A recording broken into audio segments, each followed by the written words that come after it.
দেখুন কিভাবে হিপ দিয়ে বাচ্চা ঠোঁট কাটতে হয়। এখানে খুব সাবধান থাকবেন, কারণ একটু ভুল করলে অনেক বড় বিপদে পড়তে পারেন। আসসালামু আলাইকুম। এই আপনারা দেখতেছেন আমাদের যে দেশি মুরগির বাচ্চাগুলা, এগুলোকে কীভাবে আমরা ঠোঁট কাটবো আজকে আপনাদের সাথে শেয়ার করব।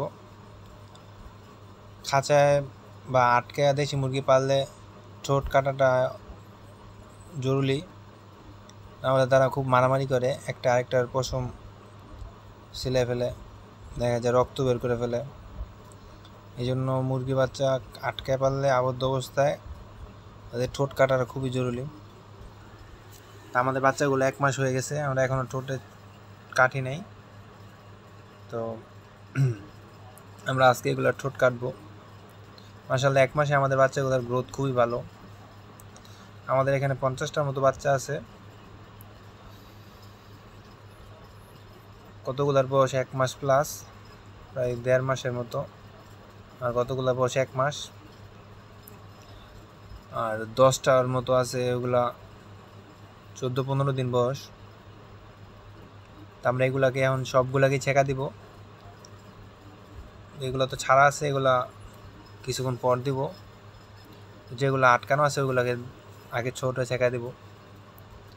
এই যে আপনাদের দেখাই, এই বাচ্চা ঠোঁটটা এগুলো খুবই চোক্কা থাকে। তো এইভাবে চাপ দিয়ে ধইরা, মাথায় দুই পাশে চাপ দিয়ে ধইরা একটু খেয়াল রাখতে হবে যে হাড়টা তাতালে না লাগে। তাতালে ভালো করে গরম করে নেবেন 10-15 মিনিট, তারপর 2 থেকে 3 সেকেন্ড, এর বেশি দিবেন না। এর বেশি দিলে দেখা যায় বেশি ছোট বাচ্চা তো ঠোঁটটা বেশি হয়ে গেলে খাবার খেতে পারবো না। তো এই যে আমরা দেখতেছেন আমরা কীভাবে ঠোঁটটা ছেঁকা দিতেছি। ছেঁকা দিলে দেখা যায় নখের মতো যে অংশটা থাকে ওইটা পুড়ে যায়। এই যে সমান হয়ে গেছে, এতে বাচ্চার কোনো ক্ষতি হয় না। অনেকে ভাবে যে আসলে বাচ্চার ক্ষতি হয়ে গেলে, কোনো ক্ষতি হয় না বাচ্চার। আমি হাতে ন্যাকড়া পেঁচাই নিছি কাপড়, যাতে হাতে ছেঁকা না লাগে। তাতালটা খুবই গরম, হাতের চামড়া উঠে যাবে কোনোভাবে হাতে লাগলে। এই যে দেখেন কীভাবে বাচ্চার ঠোঁটটাকে ছেঁকা দিয়ে সমান করে দিতেছি।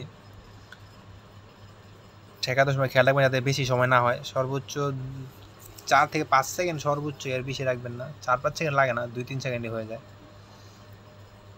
এই যে আমরা এগুলাকে এই সবগুলাকে করছি, ঠোঁট ছেঁকা দিছি।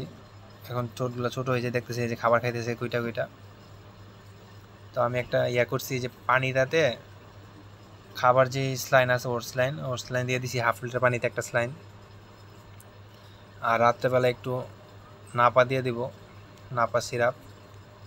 দেখা যায় 1 লিটারে 1 ml পরিমাণে দিয়ে দিলে জ্বর আসবে না। তো আমাদের ভিডিওটা ভালো লাগলে আমাদের চ্যানেলটা সাবস্ক্রাইব করবে আর আমাদের পাশে থাকবেন, যাতে এরকম ভালো ভালো ভিডিও দিতে পারি।